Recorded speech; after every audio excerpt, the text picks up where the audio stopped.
In the beginning, there was nothing. Imagine a vast emptiness, darker than the darkest night.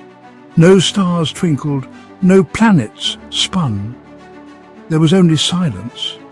This was the cosmic void, a place where nothing existed. But from this nothingness, something extraordinary would emerge. The Sumerians, an ancient people who lived in Mesopotamia, believed that this void held the seeds of creation.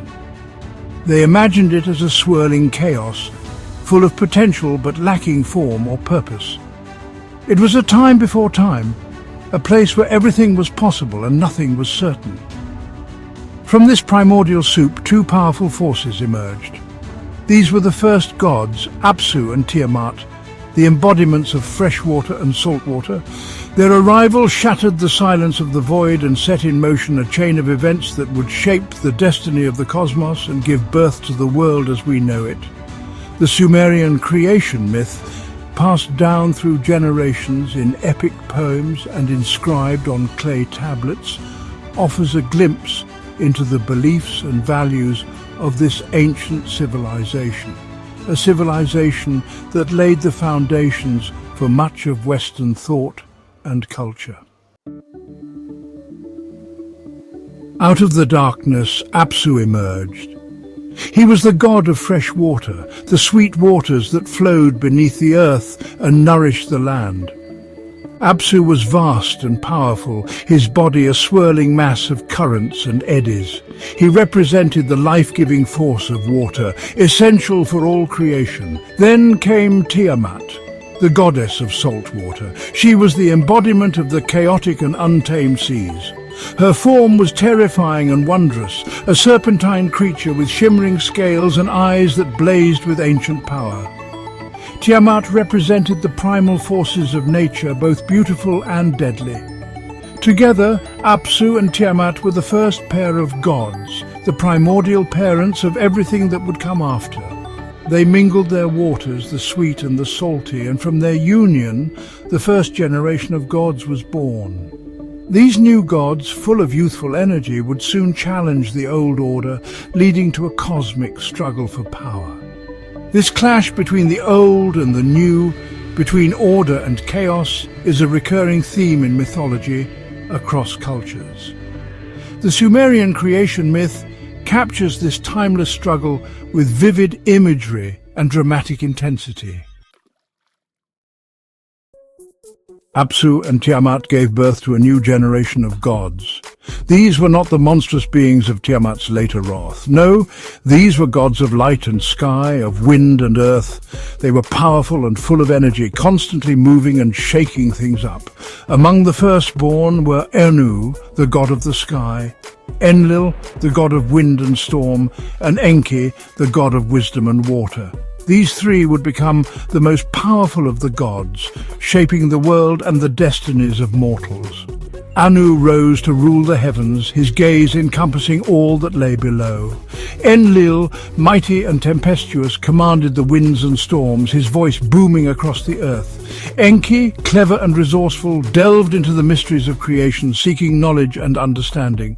These new gods, full of life and vigor, were a stark contrast to their more primal parents. Where Apsu and Tiamat represented the unchanging forces of nature, their offspring embodied change itself, constantly pushing the boundaries of creation and challenging the established order. The new gods were a boisterous bunch, always moving and shaking, singing and dancing. Their energy filled the cosmos. But Apsu, accustomed to the quiet stillness of the void, grew weary of their constant activity. He longed for peace and quiet, for a return to the time before the gods. Apsu complained to Tiamat, "Their clamour never ceases. I cannot rest, I cannot think. We must silence them and reclaim our peace." Tiamat, though initially hesitant, was swayed by Apsu's pleas and agreed to help him subdue their unruly offspring. However, Enki, the cleverest of the gods, overheard their plotting. He devised a plan to protect himself and his siblings. Using his cunning and mastery over magic, Enki lulled Apsu into a deep sleep. With Apsu slumbering, Enki bound him and stripped him of his power. This act of rebellion marked a turning point in the cosmic order. The old gods were overthrown and a new era had begun, an era ruled by the younger gods. But the victory was short-lived. Tiamat, enraged by the betrayal of her offspring and the humiliation of her consort, vowed revenge. Her fury shook the very foundations of the cosmos, and a terrible darkness descended upon the world. Section 5. Tiamat's Rage and the Monstrous Army. The murder of Apsu unleashed Tiamat's full fury. Her grief twisted into a terrible rage, a tempest that threatened to unravel creation itself. She became a monstrous caricature of her former self, consumed by vengeance. To avenge Apsu and reclaim her lost power, Tiamat created a fearsome army of monsters. She spawned monstrous serpents, dragons with razor-sharp claws, and scorpion men with venomous tails. Her children, horrified by their mother's transformation and fearing for their own lives, were helpless to stop her. Tiamat's rage knew no bounds. She breathed poison into the air and unleashed storms that ravaged the earth. The other gods trembled before her wrath.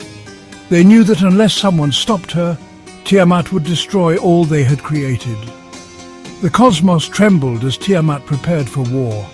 Her monstrous army, a grotesque parody of creation, swarmed around her, eager to unleash chaos upon the world. The fate of the cosmos hung in the balance.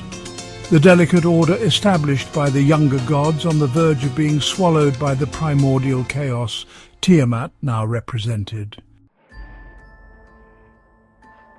Section 6. Marduk, the champion of the gods. Fear gripped the hearts of the younger gods. Tiamat's power was immense, her fury unstoppable. Who among them could stand against her? In their desperation, they turned to Enki, hoping his wisdom could offer a solution.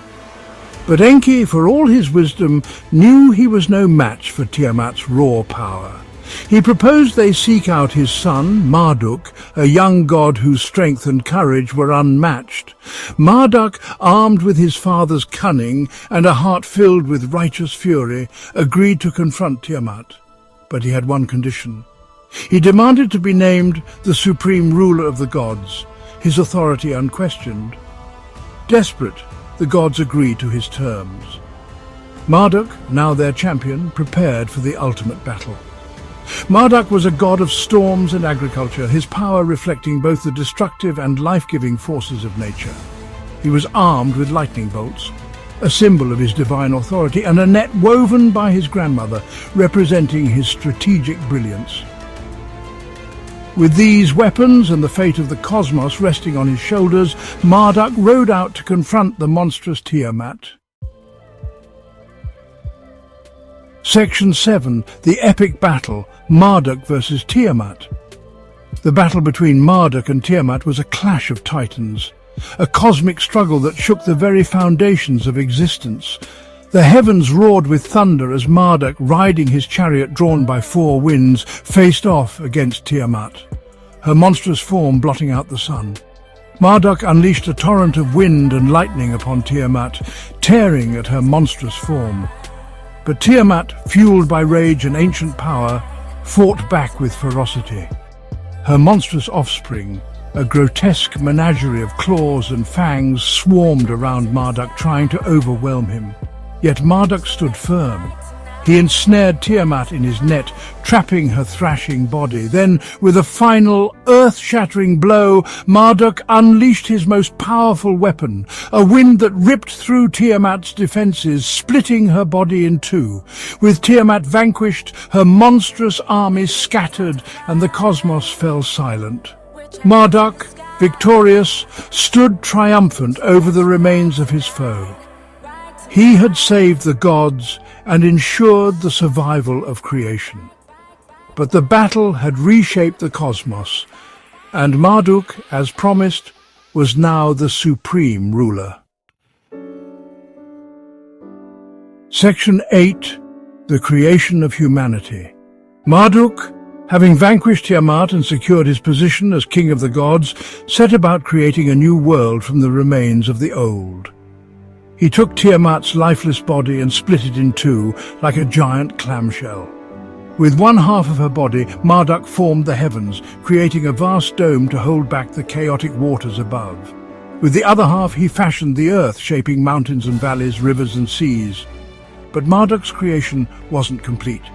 He needed someone to inhabit this new world, to tend its gardens and honor the gods. So he took the blood of Kingu, Tiamat's most favored general, and mixed it with clay. From this mixture, he molded the first humans, creatures of both earth and divine essence. Thus, humanity was born from the ashes of cosmic conflict, a testament to Marduk's power and a reminder of the delicate balance between order and chaos. Section 9. The Fall of Empires and the Legacy of Sumer. Marduk's victory ushered in a new era, an era ruled by the younger gods. He established his reign in the city of Babylon, which became the center of his worship and a symbol of his power. But even gods and empires are not eternal. Just as the old gods were replaced by the new, so too would Marduk's reign eventually fade. The empires of Mesopotamia, mighty as they were, would crumble and fall, leaving behind only ruins and legends. Yet the stories of the Sumerians, their gods and monsters, their triumphs and tragedies, continue to resonate with us today. Their myths remind us of the enduring power of storytelling, the timeless themes that connect us across cultures and generations. Though their cities lie buried beneath the sands of time, the legacy of the Sumerians lives on, their voices echoing through the ages, reminding us that even in the face of chaos there is always hope, always the possibility of renewal and rebirth.